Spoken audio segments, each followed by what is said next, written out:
আমি রিম্পা। আমার নতুন একটি ব্লগে আপনাদের জানাই অনেক অনেক স্বাগত এবং ভালোবাসা। আজ বেশ কয়েকদিন হয়ে গেল, প্রায় 5 দিনের কাছাকাছি আমি ভিডিও দিতে পারি না, এবং তার জন্য আমি অনেক অনেক দুঃখিত। আমার ফ্যামিলিতে ভীষণ একটা বড় প্রবলেম চলছে, এই কারণে আমি ভিডিও সেরকম আপনাদের সঙ্গে কিছুই শেয়ার করে উঠতে পারিনি। জানি না আদৌ আপনারা আমার পাশে থাকবেন কিনা, কেননা যেহেতু আমি অনেক দিন ধরে ভিডিও দিচ্ছি না, হয়তো ভিডিও দেখার সেই ইন্টারেস্টটাই থাকবে না, যদিও বা যে কয়জন দেখে। এই যে রাত্রেবেলা একটু সাজুগুজু করেছিলাম, সাজুগুজু বলতে লিপস্টিক পরে তারপরে একটু ভিডিও বানালাম, আর এরপর রাতে রান্নাবান্না করছি, খাওয়া দাওয়া কমপ্লিট করব।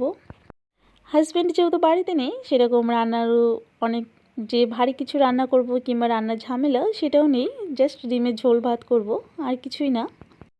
তবে কাল কিন্তু যাব একটু বিয়ে বাড়িতে, আর সেটা আপনাদের সঙ্গে শেয়ার করব।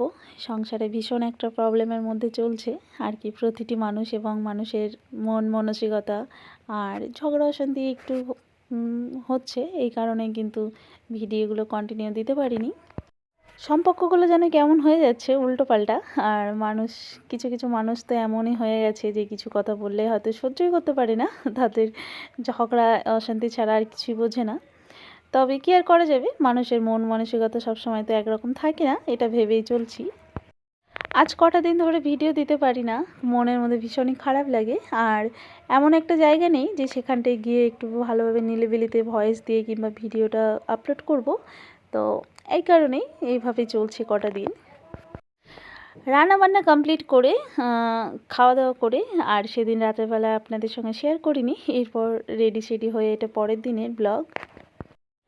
এখন যাব বিয়ে বাড়িতে, তবে কিন্তু আমরা যে বিয়ে বাড়িতে গেছিলাম ওখানে কিন্তু বেশ ভালো আয়োজন, এবং অনেকটাই বড় লোক বলতে গেলে আর কি, কোনো এক সম্পর্কের মামা হয়। তবে আজকের দিনে কিন্তু বেশ একটু ঝামেলা হয়ে গেছিলো মায়ের সাথে আমার সাথে, এই কারণে আমার যাওয়ার ইচ্ছে ছিল না, কিন্তু দিদিকে যেহেতু দাঁড় করিয়ে রেখেছিলাম, দাঁড় করিয়ে বলতে আর কি বলেছিলাম যে যাব, এই কারণে সেই যেতেই হলো।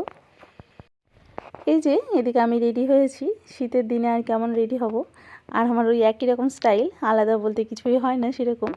তবে চলুন যাওয়া যাক। আজ অনেকটা রাত্রি হয়ে গেছে, আর যখন আমরা বিয়ে বাড়িতে যাচ্ছি এবং হেঁটে হেঁটে যাওয়ার পর তারপর কিন্তু অবশেষে আমাদের গন্তব্যস্থলে পৌঁছে গেছি। শীতের দিনে স্পেশাল সাজুগুজু কিংবা কিছু সেরকম বলে কিছুই নেই, তবে ওই আর কি কোনো রকম গেলাম।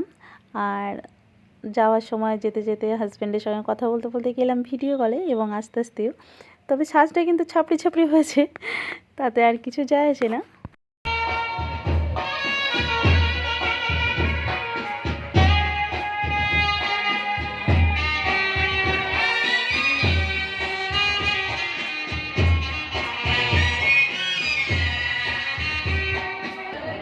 ভালোই করেছে না, প্যান্ডেলটা সুন্দর করেছে। আমার সুন্দরী দিদিকে একটু দেখিয়ে দে, দিদি আমাকে একটু দেখিয়ে দে না সুন্দর করে। কথা যা কাজও তাই। দিদিকে বললাম দেখিয়ে দিতে, এবং আমাকে দেখিয়ে দিল।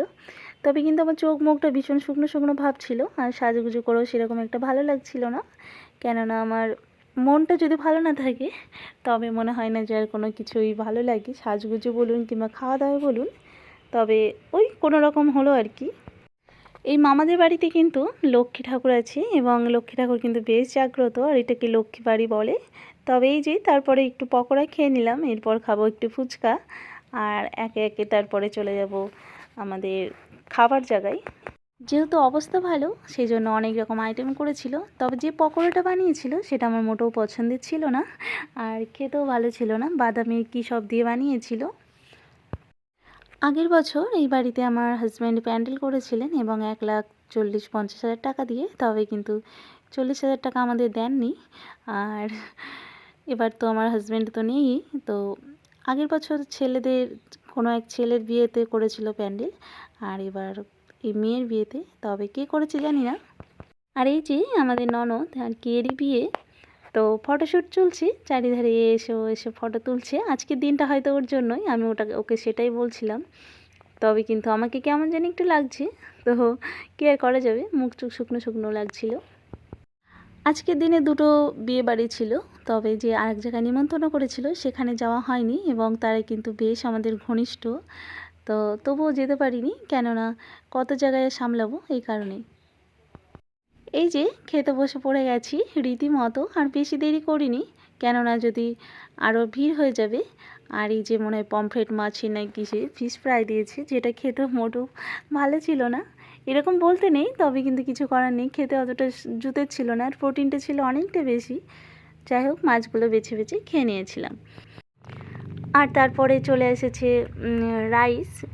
রাইস বলছি কেন, রুমাল রুটি এবং চিলি চিকেন, যেটা ভালো ছিল, বাস মোটামুটি। আর এই যে সবাই মিলে একসাথে বসেছিলাম, তবে কিন্তু ছোট ছেলের জন্য খেতে খুবই অসুবিধা হচ্ছিল, আর কি করা যাবে, এইভাবেই খেলাম। যখন দেখা যায় কি অনেক রকম খাবার থাকে, তখন কিন্তু খাওয়া যায় না সেরকমভাবে তৃপ্তি করে, তবে কিন্তু সেই দিনটা চলে গেলে পরে কিন্তু জিভে জল আসে, যেমনটি এখন হচ্ছে আর কি, দেখে মনে হচ্ছে খাই। এরপর চলে এসছে এই যে কাতলা, দই কাতলা, আর তারপর মাটন, আর সাথে ছিল একটু ডাল। এর আগে ডাল দিয়ে খেয়ে নিয়েছিলাম, বাস।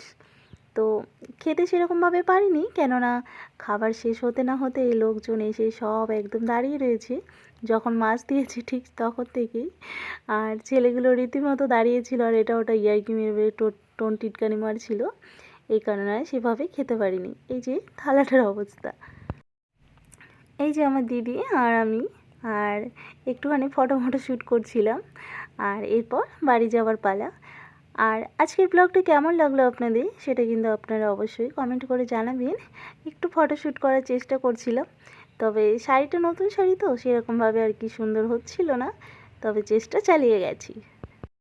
মাঝে মাঝে কিন্তু একটু রেগে রেগে যাচ্ছিলাম, কেননা দিদি সেইভাবে ফটো তুলে দিতেই পারছিল না। তো আর কি করা যাবে। আর আমার ছোট্ট কিউট সোনাটা এই যে বসে রয়েছে সোফার ওপরে।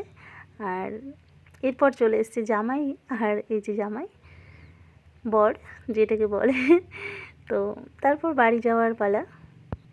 এখন যেতে যেতে প্রায় বেজে গেছে রাত 10টা, সাড়ে 10টা মতো, এবং হাজব্যান্ডের সঙ্গে গল্প করতে করতেই চলে গেলাম বাড়িতে। আর এই যে আমার দিদি আর এবং আমার ছোট্ট সোনা পাপা। তবে কিন্তু দিদি থাকলে ছেলেদেরকে আমার সেভাবে হ্যান্ডেল করতে লাগে না, ওই হ্যান্ডেল করে, এবং আমার তো বিন্দাস। তবে চলুন আজ এখানেই ব্লগটা শেষ করি। Tata, bye bye, good night.